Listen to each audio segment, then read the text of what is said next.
In 2011, 22-year-old Jared Loughner would embark on a swift and brutal rampage that would make world headlines. Congresswoman Gabrielle Giffords was among those shot. Men. All of a sudden I heard a bang. Women. There's multiple people shot. And children. Oh my God. Would die at his hand. As the seconds ticked, the body count rose. It was just an eerie scene of people dead, taking their last breaths. And with it the question, what had driven this youth from the Arizona suburbs to commit his deadly killing spree?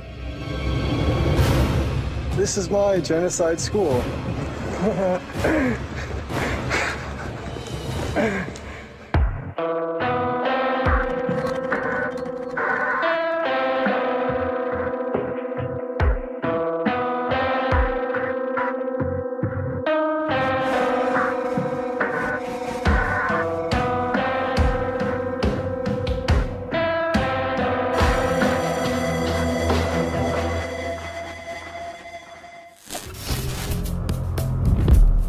January 2011, Tucson, Arizona.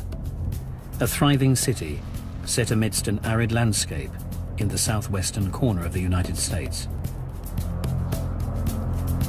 In a downtown shopping mall, recently re-elected Senator Gabrielle Giffords was about to begin a session of Congress on Your Corner, an opportunity for a meet and greet with the local residents.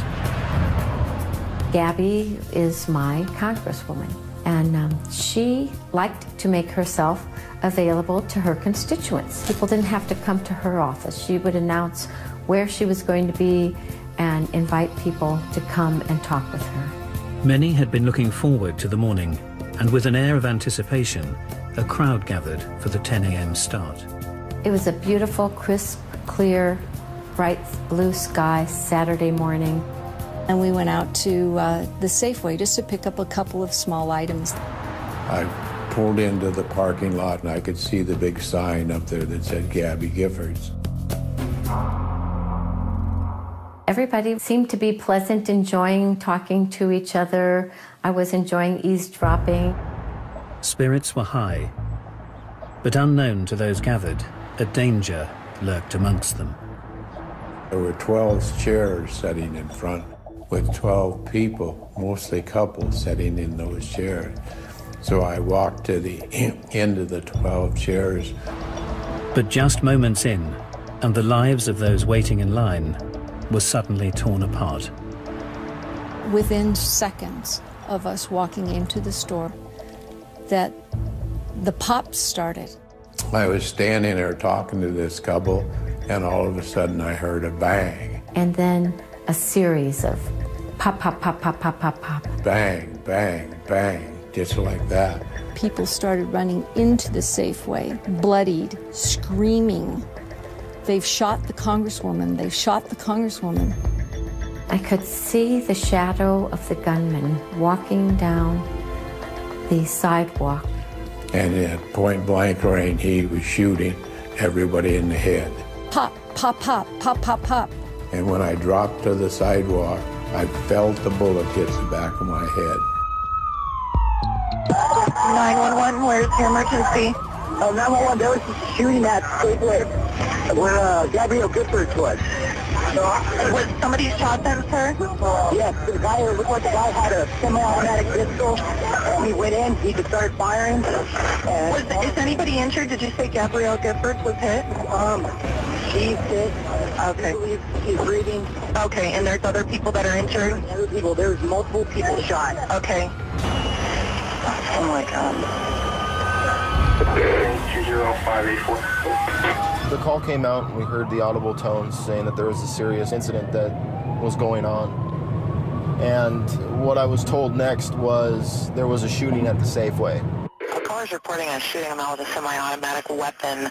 He shot at people, and he was last seen headed towards the Walgreens. He ran northbound out of the store wearing a black hoodie and blue jeans. And we have a caller who believes that Gabrielle Giffords was shot. It's multiple victims.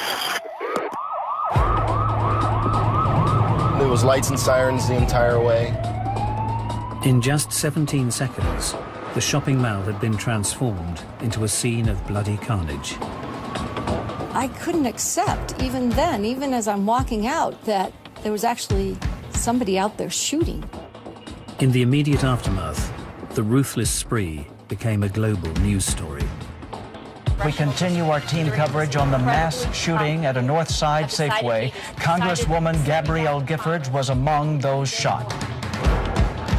The gunman had injured 13 people and brutally murdered 6.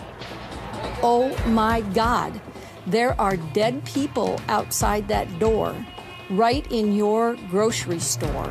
And the world waited to hear who was responsible for the unprecedented and ferocious rampage. We will have some more information on the person in custody connected to these shootings. The Associated Press has identified the person, the suspected shooter, as 22-year-old Jared Loughner. But what had driven the young man from a peaceful Tucson suburb to turn his gun on his fellow residents and commit such a frenzied killing spree?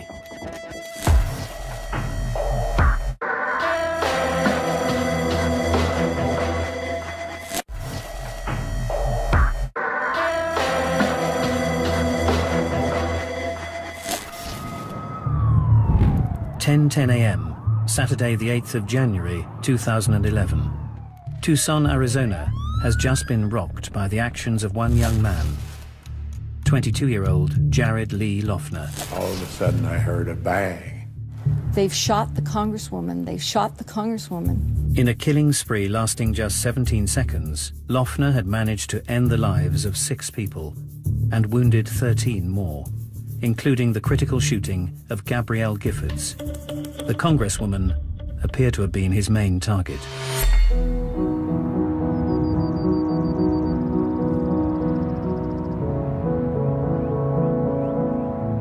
Known to be one of the oldest cities in the United States, Tucson, Arizona is located just 60 miles from the Mexico border.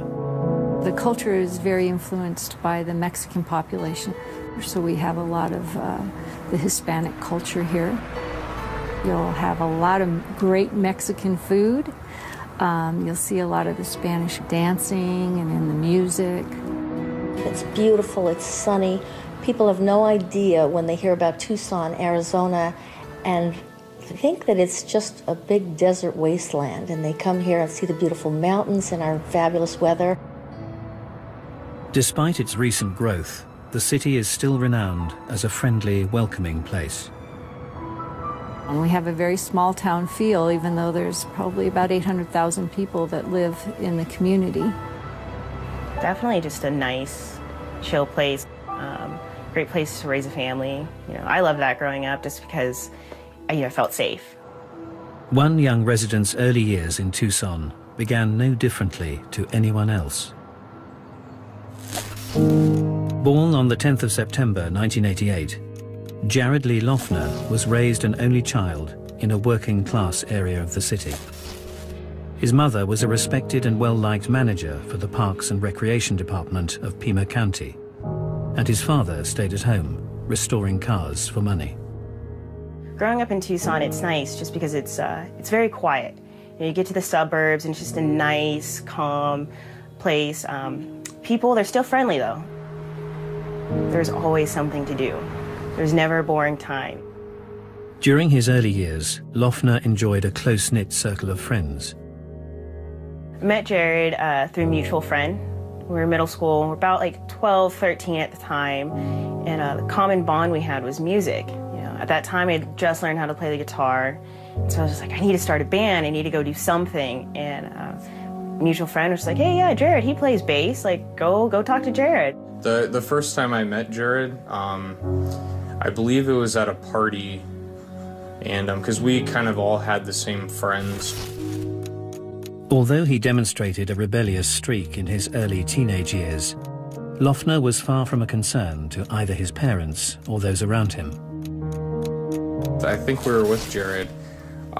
We were in my neighborhood and we're going up and down the streets and we're getting out and smashing all the mailboxes on the street. Pretty much just get into a lot of trouble, drink, go, wreak havoc on neighborhoods, kind of stuff like that. Despite some episodes of delinquency, his friends didn't consider him unusual amongst his peers. He was on the same page as everyone else. You know, his conversations, everything he was doing seemed absolutely normal. But as Jared Loughner reached his late teens, the friendly, relaxed musician that everyone liked began to change for the worse. It seems that a big turning point in his life was he had a crush on a classmate in high school. According to the gal, he had a much bigger crush on her than she ever had on him. So she just gave him the door, you know, they broke up, and according to his high school male peers, that was when the guy just really kind of began to lose it. I think he just really wanted to have friends and a girlfriend and stuff like that, and I think that never worked out for him, so I think he felt kind of alone. He started acting out in a way that, in retrospect, looks like the early part of an onset of mental illness. He withdrew from school, he withdrew from friends. As an increasingly isolated teenager, Loughner eventually dropped out of high school in 2006. His slow retreat into a private world went relatively unnoticed. But 5 years later, he would grab the nation's attention with a vengeance. 29 minutes past midnight, the 8th of January 2011, Motel 6, Tucson. 10 hours before embarking on his killing spree, Jared Loughner checked into room 411. Throughout the night, Loughner carried out a series of movements that saw him putting into place the final preparations for an assassination attempt on Congresswoman Gabrielle Giffords. Before the spree, Loughner was clearly very busy. He was no doubt suffering from what we would often call future foreshortening. He wasn't looking much beyond the next 24 hours. In fact, he may not have believed he would survive the next 24 hours. As the night progressed, Loughner made several short trips to a local convenience store. At 1 a.m., he picked up a roll of newly developed film containing photos he'd taken of himself only hours earlier. There were several pictures of Jared Loughner, one of him in female underwear. It was kind of odd. And there was a photograph of a 9mm gun on top of a U.S. textbook. Loughner made the final return to his room at 4:12 a.m. with his newly developed photographs. He logged on and entered into his familiar subversive world within the internet and began posting the bizarre images online. He spent into the wee hours on the computer, sending emails out and, you know, goodbye, dear friends, you know, stuff like that. Retreating into the online world was nothing new. In recent months, Loughner had been pushing away friends and family in the real world in favor of a community online, where he hoped his increasingly irrational views would find a home. A lot of his MySpace records showed that he was into revolutionary literature such as Fahrenheit 351 as well as Mein Kampf, though he was well read in a typical standard teenage way. One particular site was a gathering place for conspiracy theorists and skeptics, and here Loughner hoped his odd views would find recognition. He would often post long rambling comments, often about currency, about the Constitution of America, how high schools were an illegal act, and how gold and silver were the only true currency to believe in. Loughner's views began falling on deaf ears, some onliners even going so far as to suggest he seek psychological help. A lot of his fellow students and professors became really spooked, very freaked out by the guy's very bizarre behavior. He seemed kind of irrational, very irritated, almost demanding certain things, just not calm anymore, almost, you know, just the total opposite. He was changing big time. He had a very, very bizarre temper, and I think he was starting to do drugs with the guys he was hanging out with at that time. He didn't really seem, always to be like happy-go-lucky or anything. He seemed like he kind of had like a dark side to him, or maybe a sadness.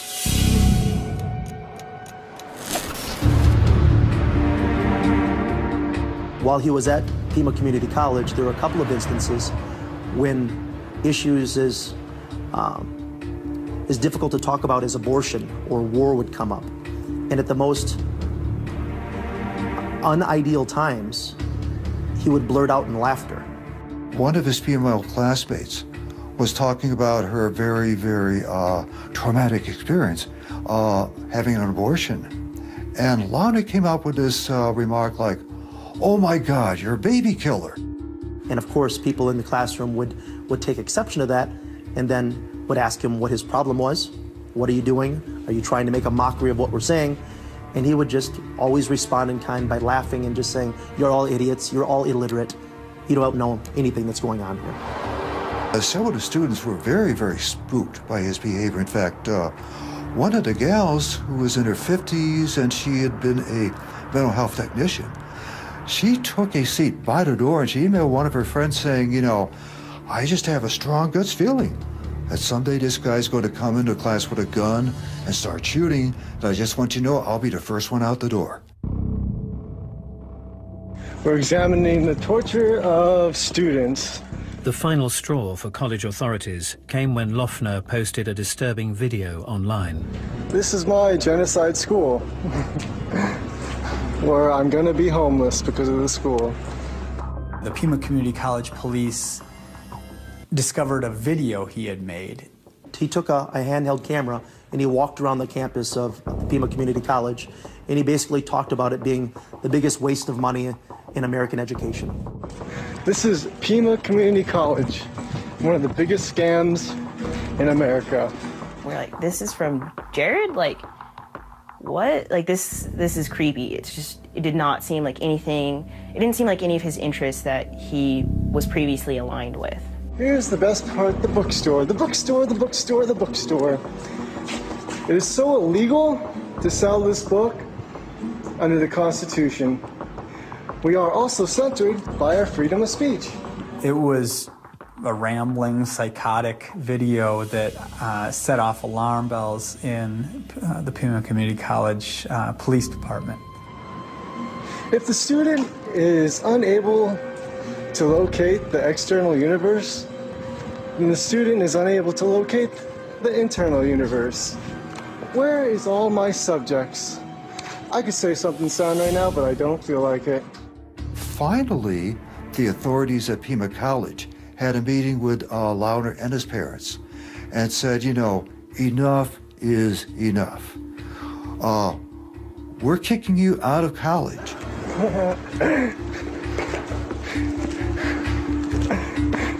They gave him a letter.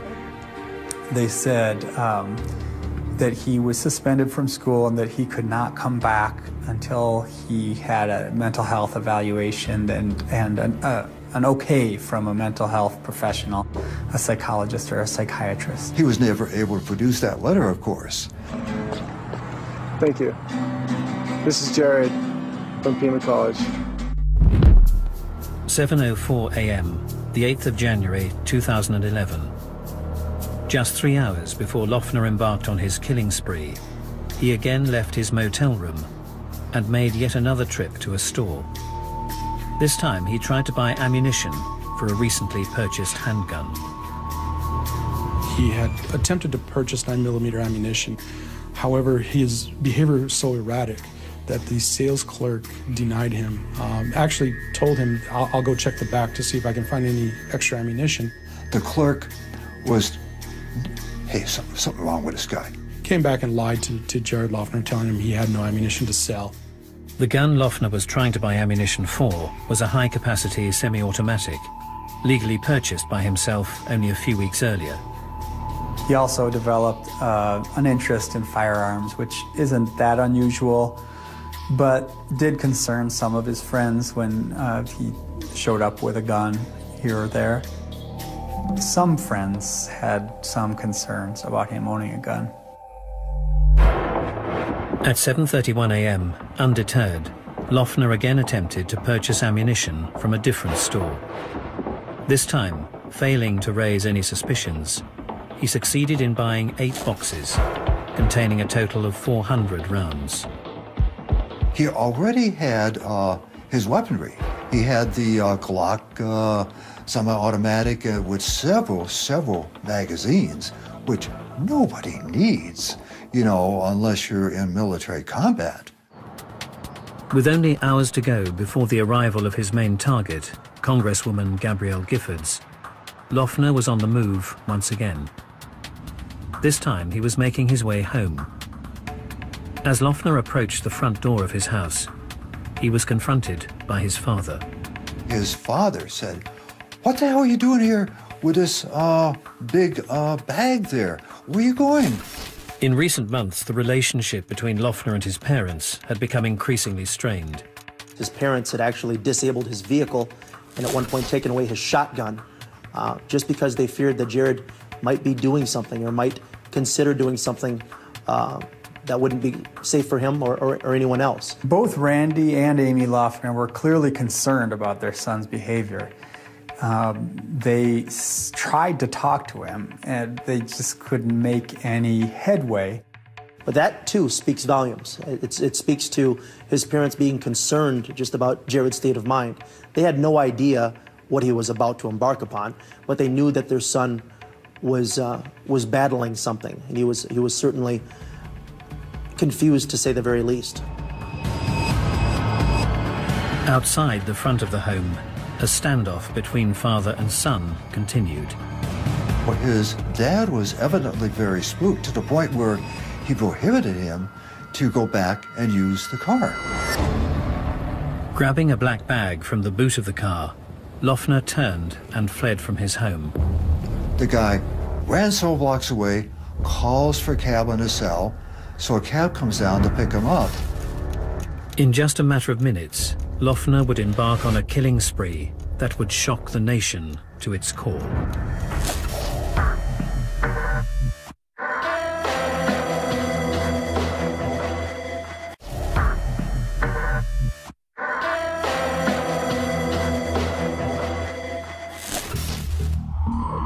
At around 10:10 a.m. on Saturday, the 8th of January 2011, one of America's oldest cities was devastated by a brutal killing spree carried out by 22-year-old Jared Lee Loughner. Just 1 hour earlier, Tucson, Arizona, and the sun-drenched morning appeared to be as any other for the local residents. It was a beautiful Saturday morning, early January. It's a time of year that people who live in southern Arizona cherish because it's usually 70 degrees or so. It's sunny. It's a beautiful day to be outside. It was an absolutely normal day for me. It was a relaxed Saturday. I didn't have to work. I was going to do some grocery shopping, go visit my mother. Sunny, warm, just a glorious day, and my husband and I went out on a walk. I had woken up fairly early that day, was just, cleaning, doing various things, and I had gone to the gym. January 8th was a day off for me. It was a Saturday, and I was at home with my family and enjoying the time that I had to be with my wife and my daughters. For these residents, their lives were about to become unintentionally entwined with the arrival of Senator Gabrielle Giffords. What was supposed to be happening at the Safeway that day was what's called a Congress on Your Corner, and it's a program that Congresswoman Giffords had installed in which she would meet on occasion with her constituents. There were telephone calls made out to the constituents the previous day informing them of the event, and it was just an opportunity for her to interact with the people of Tucson and get a feel for what some of the items or some of the political issues they had on their mind. I got a robocall from Gabby Giffords saying that she was going to have a Congress on Your Corner event Saturday, January 8th, and I went to thank her for her hard work that she does for us. Unbeknownst to Gabrielle Giffords and her team, what was supposed to be a very low-key, relaxed gathering had in fact a very real and present threat attached. Jared Lee Loughner had a burning hatred for the Congresswoman that could be traced back to an incident years previously. Loughner had actually met Gabrielle Giffords at a rally similar to the one where he committed his spree.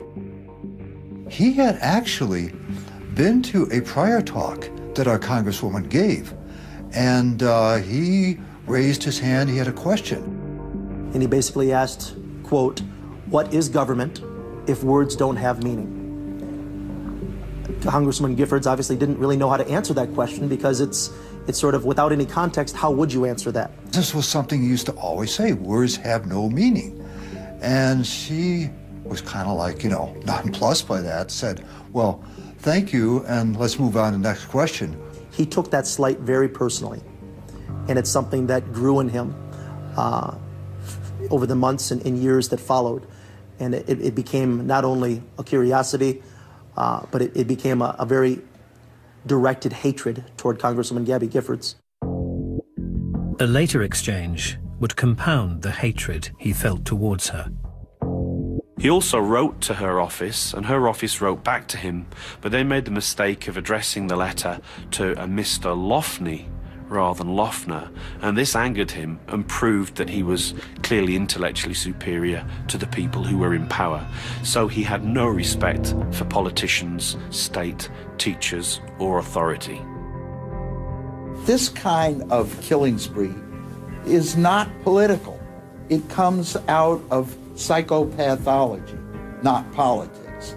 And Jared Loughner would have opened fire under these circumstances, even if he had never met Congressman Giffords. At 9:54 a.m., Loughner arrived by taxi outside the Safeway store. Lots of small behavioural clues from Loughner's behaviour before the spree show that he was completely lucid and coherent. He took a taxi to the supermarket where Giffords was speaking. He had the money on him to pay. He gave a bill to the taxi driver and insisted on the change, so he clearly knew what he was doing and where he was. Just yards away, Loughner's intended target was about to greet those who had been queuing to meet her. When I went down there that day, I pulled into the parking lot and I could see the big sign up there that said Gabby Giffords. And so I parked the car and walked up there. Now there was probably 25 people in line. There was a number of elderly women and men. There appeared to be couples, some not. There was a woman just slightly older than me with a little girl with her. And when I got about 6 feet from Gabby, one of her aides, Gabe Zimmerman, who I'd never met before, came out and talked to me and told me I'd have to get to the end of the line and sign in. Gabrielle Giffords is there just about ready to start her Congress on the corner. And I turned to my husband, I said, you know, you're lucky that I'm not more political, or I would make you stop right now while I shake her hand. And he's like, come on, let's get inside and get the Brussels sprouts and the milk and get out of here before it gets too crowded. So we are walking in. The shooter is walking out at the exact same time. At 10:10 a.m., Loughner's killing spree began. All of a sudden, this crazed guy comes charging, barging his way through this line, way up to the front, takes out this pistol, and bang! He opened fire, shooting Gabrielle Giffords directly in the head. Gabe Zimmerman, who was one of Gabrielle Giffords' leading aides, he immediately ran up to her aide, and he took a bullet in his head, which immediately killed him. Within seconds of us walking into the store, that the pops started. I knew immediately it was a gun. I was standing there talking to this couple, and all of a sudden I heard a bang. I had no idea what that was. I'd never heard a gun fire before. And it wasn't until people started running into the Safeway, screaming they've shot the Congresswoman, they've shot the Congresswoman, that my brain woke up and went, oh my gosh. I saw him just as a figure walking, as a shadow. Turning to his left, facing the queuing line of now shocked attendees, he rapidly opened fire again. He pulled the gun up and he aimed it right at my head, and then he brought this hand up to grab the gun. If I ran to the north or ran to the west, I might make myself a target. So I laid down on the sidewalk, hoping that he would not notice me. When he brought this hand up to grab the gun, I dropped to the sidewalk. And when I dropped to the sidewalk, I felt the bullet hit the back of my head. And I went right on down and laid on the sidewalk.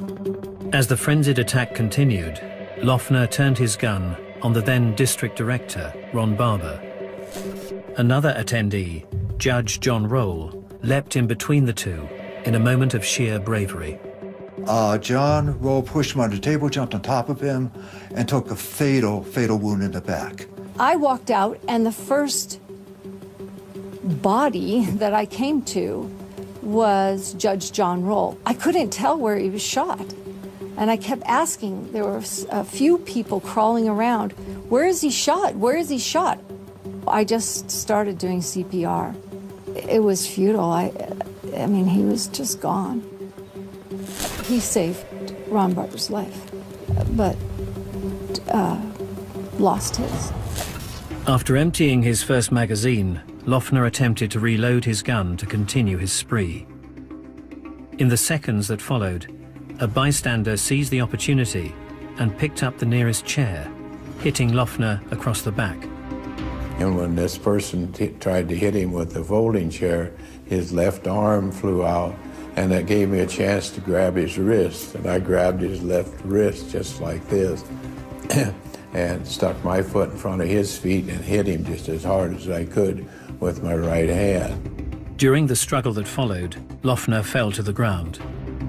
I hear, get the gun, get the magazine, and I knelt up, and as I knelt up, I'm right at the small of the back of the shooter. I took my hand and I grabbed that I had his left wrist with, and I slid it right up to his throat like that. Loughner again attempted to grab another fully loaded magazine out of his back pocket. And in his haste, he dropped the magazine, and I was able to grab it before he could pick it up. And I told him if he moved, I'd choke him. And he went to roll a little, and I choked him. And he went, ow, ow, ow, ow. In the heat of the moment, with Loughner subdued, one of the victims grabbed his gun. Another man actually took Loughner's gun and pointed it at him and threatened to shoot him. And Bill Badger said, put the gun down and step on it. Right now, put it on the ground and step on it. And so he did. With Loughner unable to escape, police raced to the scene. Requesting additional units. Shall I ask the other frequencies? There are multiple victims. We need a lot more units here. And fire is sending everything they have. As I was heading there, the dispatchers were giving us more information. When the initial call came out and I heard those audible tones, the only information I was given was that there was a shooting, and as I was responding was when the updated information was given. Customers have tackled the suspect. They are holding him down at the Safeway. With the gunman restrained, he was soon in police custody, and news of his identity began to filter out. One of my close girlfriends, she calls me, and I answer at this time, and I'm like, well, where are you? What's going on? She's like, I'm at Safeway. And I'm like, okay, well, are you all right? She's like, I don't know what happened. She's like, but it was weird. She's like, I saw this young kid, and he looked familiar, and he had a gun, just point blank shooting people. I remember getting out of the gym, and my phone, I had like 20 missed calls, all these different, text messages. Have you heard? Have you heard? It's Jared. And I was like, was he shot? Like, I know there's gonna be fatalities. Like, was he one of them? She's like, no, dude, like, he was the person who shot everyone. And I was just beyond shocked. But what drove this lifelong resident of Tucson to commit such a devastating rampage? A ruthless spree that shook his local community to the core.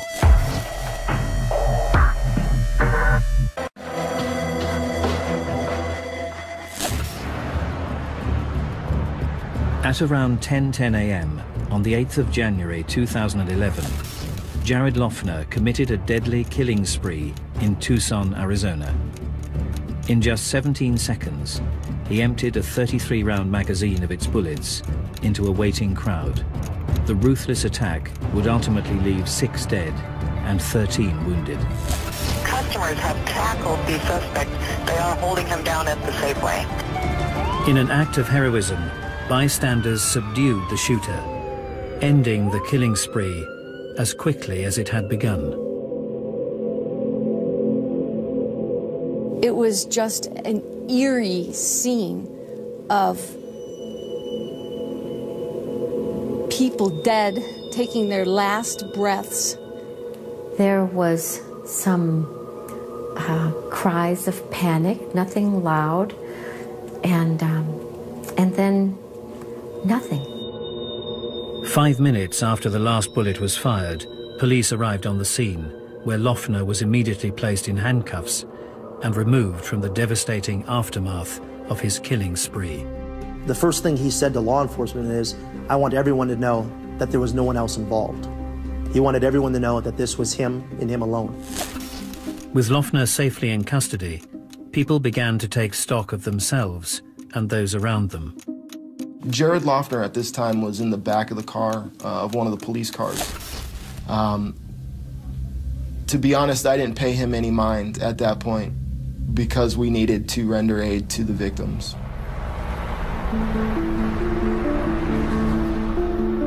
There wasn't that mass chaos, a mass of people running like you would almost expect.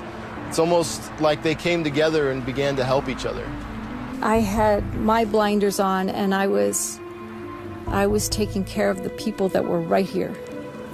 I'm laying there, my glasses are broken, I grabbed my cell phone out of my pocket and I clipped my number here at the house, and Sally answered the phone and I said, Sally, I've been shot, but I'm okay, but I need you here right away. I actually said to him, what do you mean? I thought maybe there'd been a robbery. I simply didn't know. He told me where he was, and when I got off the phone, I immediately forgot. I was just absolutely in shock. A 9-year-old child was also amongst the victims that morning. Well, the one memory that I don't think I will ever be able to purge from my brain is looking over and seeing one-handed CPR being done on a tiny little 9-year-old girl. I realized how desperate it was when somebody came up to me and said, there's a little girl, and it doesn't look like she's going to make it. Tragically, on the way to hospital, she died. Amongst those critically wounded was Congresswoman Gabrielle Giffords, with a serious gunshot wound to the head. Jared Loughner's bloody rampage had left 13 people seriously wounded and 6 dead. Bill did what he did by knocking this man to the ground and holding him there was of absolutely no surprise to me whatsoever, because that's Bill's character. That's how Bill's made. Along with the young child, 5 adults were also victims of the brutal spree. Dorothy Morris, Judge John Roll, Phyllis Scheck, Dorwin Stoddard and Gabe Zimmerman all lost their lives at the hands of one man, Jared Lee Loughner.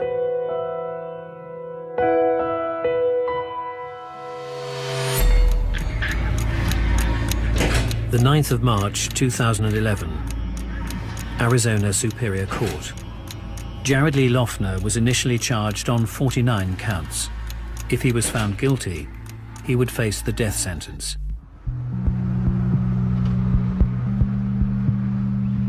At his first court hearing in May 2011, he had an outburst. He was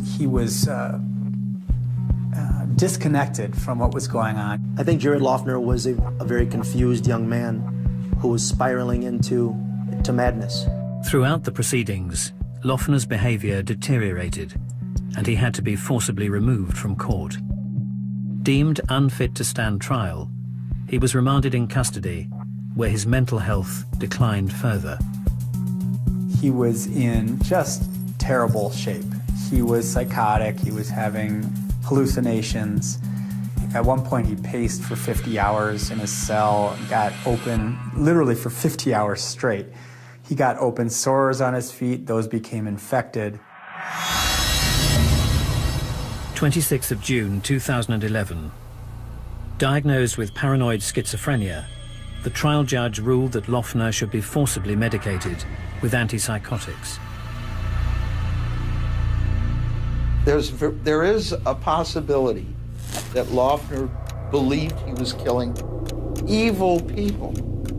He was doing us a big favor, ridding the world of evil. And this was just an act that he knew he had to fulfill because these were very bad forces working on our society, and he was doing us a favor. After 14 months, he was deemed competent to stand trial, where the prosecution was seeking the death penalty. I think he and his representation saw the writing on the wall. He would have been executed.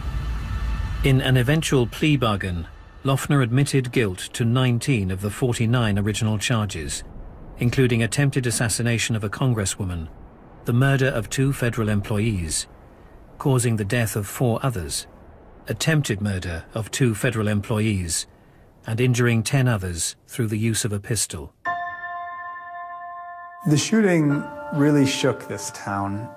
People reacted with grief, mourning, just utter shock. I've always known that I was going to see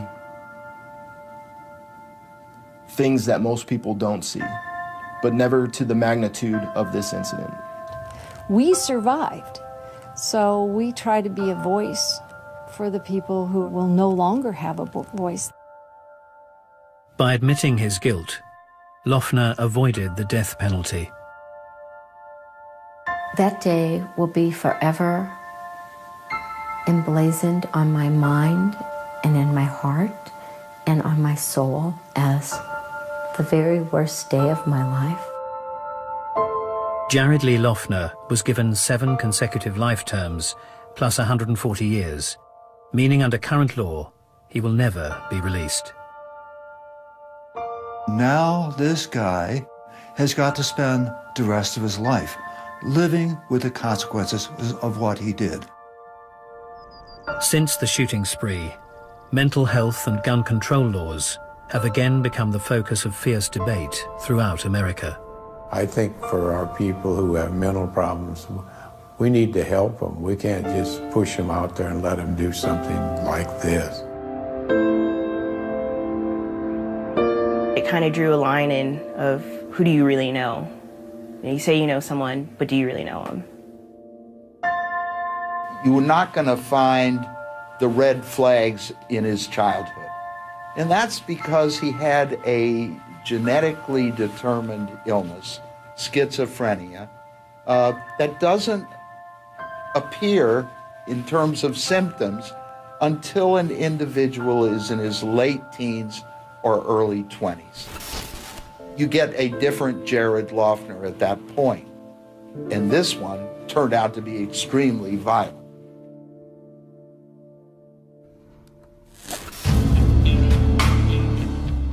How did a trusted family GP get away with murder for so long? Our brand new documentary on Harold Shipman concludes tomorrow at 9 with Catching Dr. Death. Next tonight's new NCIS.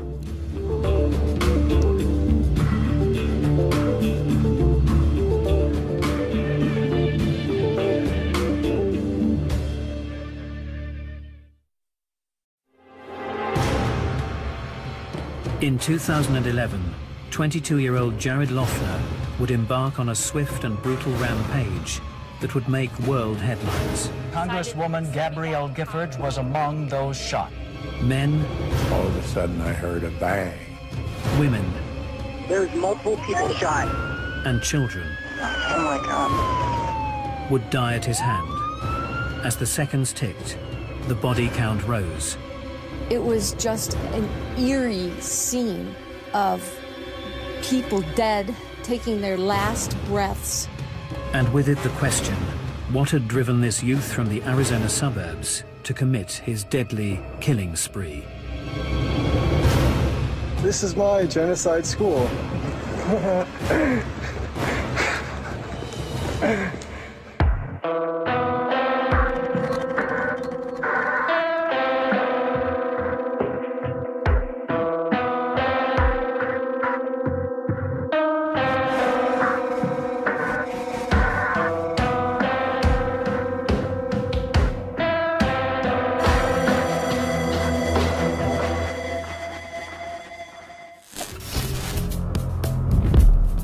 January 2011, Tucson, Arizona. A thriving city set amidst an arid landscape in the southwestern corner of the United States. In a downtown shopping mall, recently re-elected Senator Gabrielle Giffords was about to begin a session of Congress on Your Corner, an opportunity for a meet and greet with the local residents. Gabby is my congresswoman, and she liked to make herself available to her constituents. People didn't have to come to her office. She would announce where she was going to be and invite people to come and talk with her. Many had been looking forward to the morning, and with an air of anticipation, a crowd gathered for the 10 a.m. start. It was a beautiful, crisp, clear, bright blue sky Saturday morning. And we went out to the Safeway just to pick up a couple of small items. I pulled into the parking lot and I could see the big sign up there that said Gabby Giffords. Everybody seemed to be pleasant, enjoying talking to each other. I was enjoying eavesdropping. Spirits were high, but unknown to those gathered, a danger lurked amongst them. There were 12 chairs sitting in front, with 12 people, mostly couples, sitting in those chairs. So I walked to the end of the 12 chairs. But just moments in, and the lives of those waiting in line were suddenly torn apart. Within seconds of us walking into the store, that the pop started. I was standing there talking to this couple, and all of a sudden I heard a bang. And then a series of pop, pop, pop, pop, pop, pop, pop. Bang, bang, bang, just like that. People started running into the Safeway, bloodied, screaming. They've shot the Congresswoman, they've shot the Congresswoman. I could see the shadow of the gunman walking down the sidewalk. And at point blank range, he was shooting everybody in the head. Pop, pop, pop, pop, pop, pop. And when I dropped to the sidewalk, I felt the bullet hit the back of my head. 911, where's your emergency? 911, there was a shooting at Safeway where Gabrielle Giffords was. Was somebody shot then, sir? Yes, the guy looked like the guy had a semi-automatic pistol. He went in, he could start firing. Is anybody injured? Did you say Gabrielle Giffords was hit? She's hit. Okay. She's breathing. Okay, and there's other people that are injured? There's multiple people shot. Okay. Oh my God. 20584. The call came out and we heard the audible tones saying that there was a serious incident that was going on. And what I was told next was there was a shooting at the Safeway. A caller is reporting a shooting him out with a semi-automatic weapon. He shot at people, and he was last seen headed towards the Walgreens. He ran northbound out of the store wearing a black hoodie and blue jeans.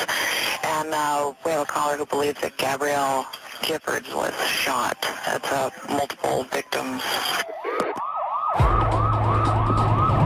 There was lights and sirens the entire way. In just 17 seconds, the shopping mall had been transformed into a scene of bloody carnage.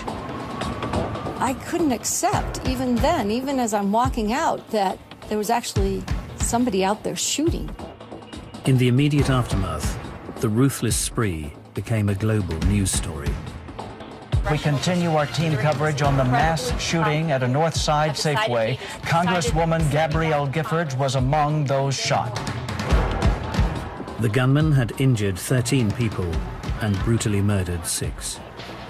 Oh my God, there are dead people outside that door, right in your grocery store. And the world waited to hear who was responsible for the unprecedented and ferocious rampage. We will have some more information on the person in custody connected to these shootings. The Associated Press has identified the person, the suspected shooter, as 22-year-old Jared Loughner.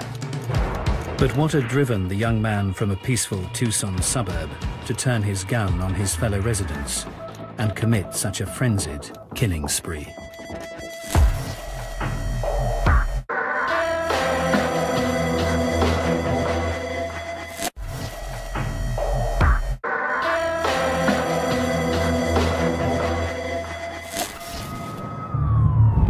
(10:10 a.m., Saturday the 8th of January 2011. Tucson, Arizona has just been rocked by the actions of one young man, 22-year-old Jared Lee Loughner. All of a sudden I heard a bang. They've shot the Congresswoman. They've shot the Congresswoman. In a killing spree lasting just 17 seconds, Loughner had managed to end the lives of 6 people and wounded 13 more, including the critical shooting of Gabrielle Giffords. The Congresswoman appeared to have been his main target.